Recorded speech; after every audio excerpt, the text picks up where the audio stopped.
Fala aí, concurseiro, professor Jean Valnei na área. Vamos aí tratar da evolução histórica dos direitos humanos. Entenda que eu tenho que trazer para você uma linha do tempo. Então, eu vou trazer ali uma linha do tempo, onde a gente vai estudar aqui os principais pontos e os principais acontecimentos históricos voltados ali ao ramo dos direitos humanos. Então, assim, termina sendo uma coisa muito básica. E quando as bancas cobram essa parte da evolução histórica, normalmente ela vai perguntar sobre um determinado tratado, como ao final eu vou mostrar algumas questões, beleza? Então, pau na máquina, vamos lá. Então, para ter uma ideia aqui, o que é que a gente faz? A gente vai fazer uma introdução. Então ele fala assim, ó, o histórico dos direitos humanos é longo e abrange várias culturas e períodos, evoluindo a partir de práticas e normas culturais, filosóficas, religiosas. Aí eu vou trazer para você um breve resumo de tudo isso que envolve os direitos humanos. Olha, na antiguidade, o que é que acontecia na antiguidade? Olha, primeiro, é o primeiro ponto. Sempre quando a gente. Eu lembro quando eu comecei a estudar na faculdade, a primeira coisa que a gente falou foi essa questão do Código de Hammurabi, né? O famoso olho por olho, dente por dente, né? Então, no Código de Hammurabi já tinha ali uma breve noção de direitos humanos. Apesar da gente só lembrar desse olho por olho, dente por dente, que não aparece tão voltado para os direitos humanos, tinha uma questão que se um engenheiro, né?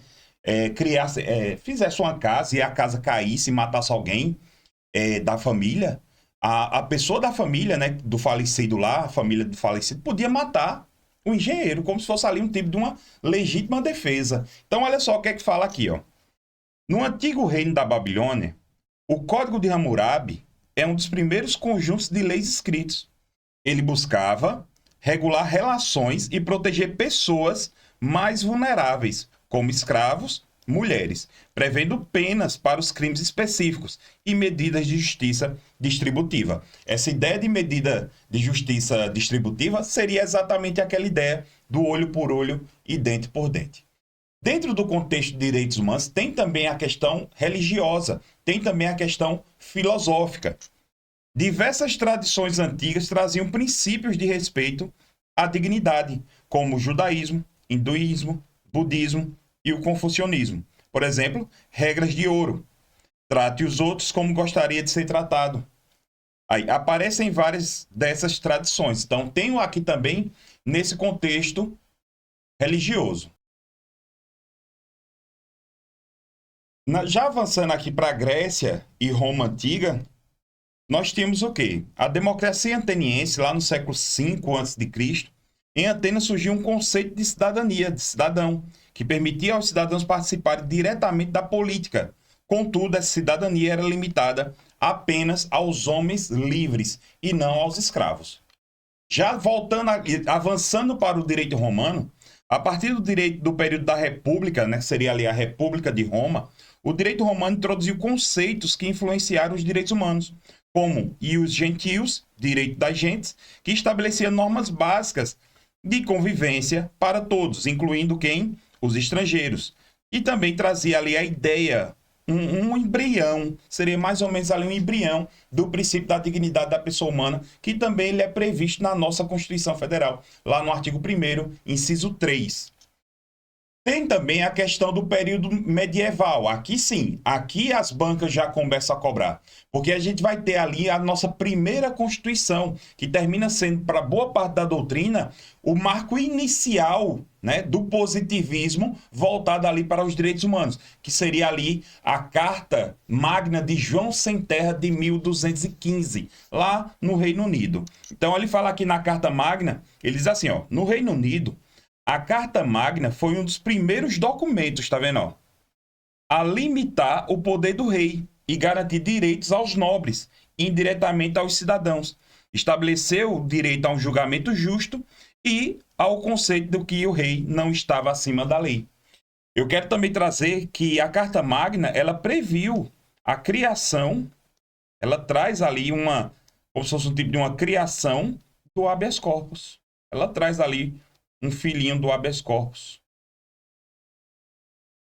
Ela traz ali uma ideia do habeas corpus. Já dentro do mesmo contexto, só que avançando ali quase mais de 400 anos, eu tenho a Declaração dos Direitos da Inglaterra, que foi dentro da Revolução Gloriosa, onde a gente tem a Declaração dos Direitos da Inglaterra, que garantiu liberdade religiosa e direito a um julgamento justo, sendo precursora das liberdades civis modernas. Lembre-se que, na época medieval, eu quero que você entenda uma coisa, na época medieval, a gente vivia sobre a égide, né, sobre o manto do rei. Ou quando não era do rei, era do senhor feudal. Então, o que acontecia? Se eu era vassalo do rei ou eu morava no feudo, eu ficava subordinado a essas duas pessoas, uma das duas. Então, o que acontecia? Se toda vez eu quisesse fazer alguma coisa, eu teria que pedir autorização ao rei. Eu teria que ter essa autorização. Eu tinha que chegar e dizer assim, rei, ó, eu quero casar. Rei, eu quero isso. Rei, eu quero aquilo. Rei, eu quero mudar de profissão. Eu não podia. Então, o que aconteceu? Isso terminou agitando internamente a população, onde a gente não tinha liberdade de escolha. Então, foi aí que surgiu o quê? A necessidade de criação dos direitos de primeira geração, que são as liberdades. Então, foi por isso que a gente saiu dos reinos, saímos ali dos feudos e fomos para a cidade, para avançar para a cidade, buscando o quê? Liberdade, porque lá nas cidades a gente tinha liberdades. Só que aconteceu um problema, meu aluno. Quando a gente chegou nas cidades, já existia ali a burguesia, que era uma classe que tinha grana. Eu que acabei de chegar, eu chegava com a mão na frente e a outra atrás, sem direito a nada. Então, o que aconteceu? Eu não tinha escola, não tinha educação, não tinha alimentação, não tinha moradia, não tinha nada. Então, eu saí de um local onde eu queria que o Estado não intervisse na minha vida, né, direitos de primeira geração, que seria ali o não fazer do Estado. Busquei e tive que agora precisar de quê? De um Estado prestacional. Ou seja, que o Estado me prestasse algum serviço social. Foi aí que surgiu o quê? Os direitos de segunda geração. Então, os direitos de segunda geração, eles nasceram dessa necessidade, dessa população que foi em busca de liberdade nas cidades e quando chegou lá, teve que precisar do Estado novamente, onde tem ali o Estado prestacional. Perfeito? Então foi aí onde surgiu o iluminismo. Essa ideia de ir para as cidades em busca de liberdade, querendo direitos sociais, foi aí que surgiu o quê? O iluminismo. E as revoluções. Olha só. O que acontece aqui? Então vamos lá. Ó, teve aí o iluminismo. Filósofos como John Locke, Montesquieu, Rousseau defenderam ideias como liberdade individual, o contrato social e a separação dos poderes, respectivamente, que fundamentam a noção moderna de direitos humanos. Aí foi aí que surgiu um dos primeiros documentos de que fala da primeira geração de direitos humanos. Então foi o primeiro documento que retrata ali a primeira geração de direitos humanos, que foi a Declaração de Independência dos Estados Unidos de 1776. Baseada nesses ideais iluministas de declaração, afirma o direito à vida, liberdade, busca da felicidade e estabeleceu princípios como igualdade e liberdade. Então, essa foi a ideia, é um marco. Só que além desse, a gente avançando nos Estados Unidos, essa declaração dos Estados Unidos, a gente também teve o marco documental, né, do iluminismo ali, que foi o quê? A Declaração dos Direitos do Homem e do Cidadão. Cuidado, isso aí foi lá na França, certo? Então, olha só, Declaração dos Direitos do Homem e do Cidadão. Ou seja, ela foi influenciadora da Revolução Francesa.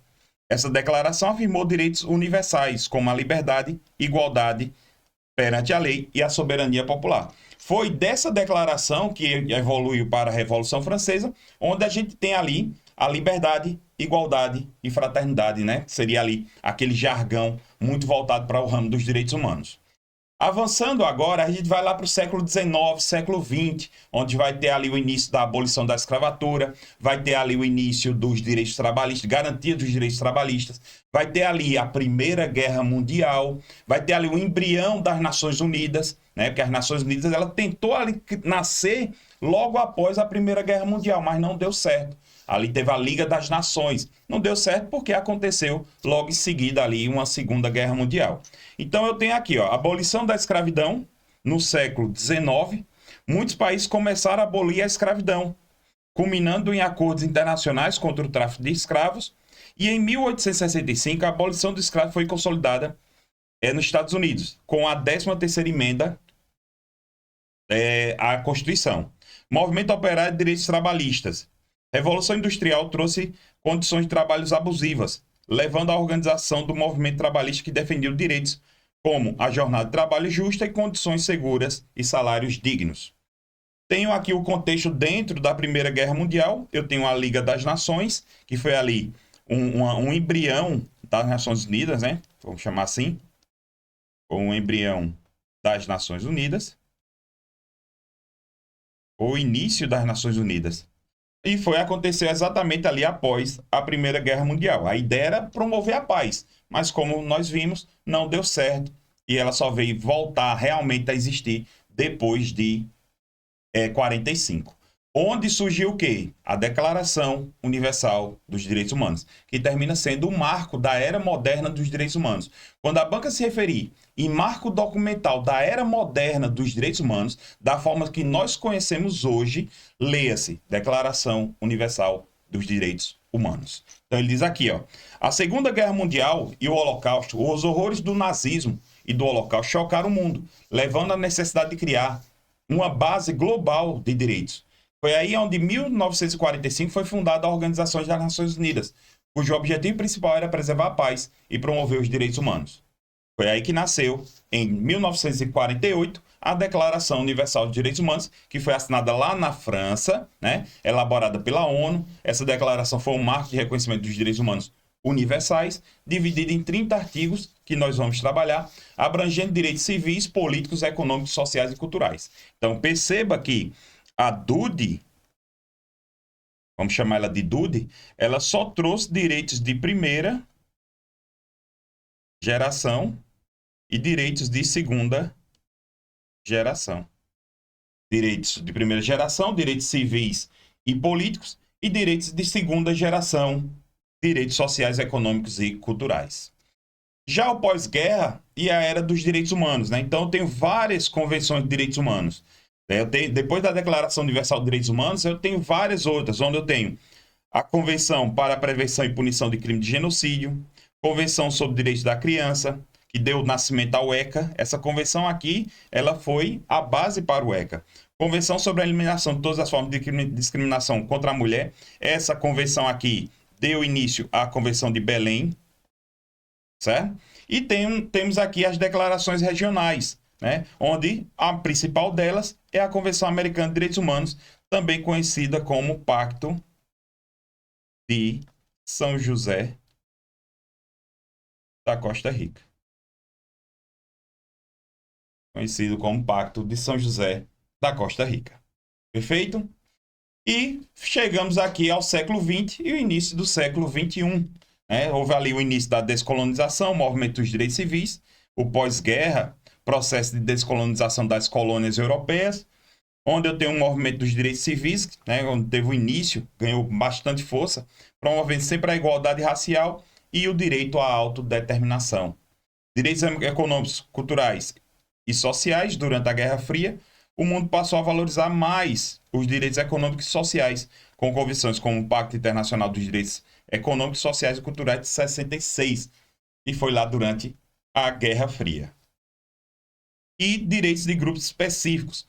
Foi onde surgiram ali o direito de grupos vulneráveis, né, que ganham força, ganham destaque, incluindo direitos de minorias, direitos de refugiados, LGBTQIA+, além de questões de gênero e identidade sexual. Quais são os desafios dos dias de hoje, né? Globalização e direitos humanos. A globalização traz desafios como o tráfico humano, desigualdade econômica, impacto, olha só, impacto ambiental. Organizações internacionais trabalham para criar normas que protejam os direitos das pessoas diante das mudanças globais. Tecnologia e privacidade. Com o avanço da internet e a coleta de dados em massa, surgem novas questões sobre a privacidade de direitos digitais e proteção de dados. Então aqui, ó. Direitos ambientais é uma parte que está surgindo muito. Lembre-se que direitos ambientais são direitos de terceira geração. São direitos de terceira geração, onde nasce o quê? A conscientização sobre a crise climática tem impulsionado a discussão sobre direitos ambientais, com alguns países começando a reconhecer o direito ao meio ambiente saudável como um direito humano fundamental. Vamos ver aqui algumas questões só para a gente finalizar. Então, a afirmação histórica dos direitos humanos é marcada por uma longa trajetória de lutas, movimentos sociais e conquistas ao longo da história da humanidade. Desde os primórdios da civilização, grupos e indivíduos têm buscado reivindicar e garantir direitos básicos e fundamentais como a liberdade, igualdade, justiça e dignidade. Essa jornada histórica inclui marcos como a Carta Magna, tá vendo aqui, ó, Declaração da Independência dos Estados Unidos, Declaração dos Direitos do Homem e do Cidadão e a Declaração Universal dos Direitos Humanos. Perceba que essa questão, a banca colocou a sequência, né, que nós vimos. Então aqui a questão ela é verdadeira. Lembre-se que é mais ou menos sempre nesse viés. A evolução histórica dos direitos humanos mostra o seu marco documental foi o quê? Lembre-se que o marco documental, o primeiro marco documental, muito cuidado com isso, cuidado para não marcar a Declaração Universal dos Direitos Humanos. A verdade foi a Declaração dos Direitos do Homem e do Cidadão. Muito cuidado com isso aqui. Conforme preconiza o Documento Internacional dos Direitos Humanos, conhecido como W, a maternidade e a infância têm um direito a cuidados especiais, sendo que todas as crianças nascidas dentro ou fora do matrimônio gozarão da mesma proteção social. Considerando essas informações, é certo que W se trata do documento reconhecido. E que documento seria esse? Seria aqui a Declaração Universal dos Direitos Humanos. Beleza? Então, assim, como você viu, é um assunto bem tranquilo, é uma parte mais histórica, é uma parte que você só precisa lembrar ali de alguns tratados internacionais, de alguns eventos históricos que ocorreram, beleza? Então, bons estudos e até a próxima aula.